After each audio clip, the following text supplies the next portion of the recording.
อยากลดน้ำหนักแต่บ่อยากอดอาหารไผที่เป็นแบบนี้อยู่ฟังคลิปนี้ให้จบหลายคนคิดว่าการลดน้ำหนักคือการอดอาหารกินแต่สลัดหรือเซากินแนวแซ่บๆแต่ความจริงแล้วมันมีวิธีง่ายๆที่เฮ็ดให้เจ้าสามารถลดน้ำหนักได้โดยที่บ่ต้องทรมานข้อที่1ปรับสัดส่วนอาหารแทนการอดแทนที่จะเซากินอาหารที่มักลองปรับเปลี่ยนสัดส่วนใหม่เบิ่งเช่น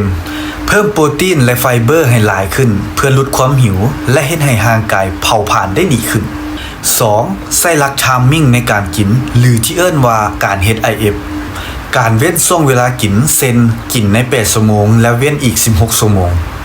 ช่วยร่างกายเผาผลาญไขมันสะสมได้หลายขึ้นและบ่จำเป็นต้องลดปริมาณอาหารหลายจนเกินไป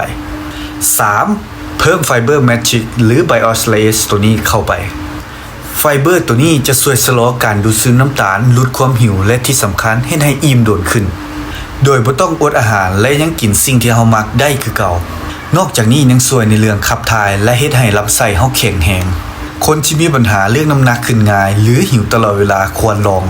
และสำหรับไผอยากรู้ว่าไฟเบอร์ตัวนี้สามารถช่วยอย่างทานได้หลายกว่านี้แน่พิมพ์คำว่าสนใจและเดี๋ยวจะติดต่อกลับไป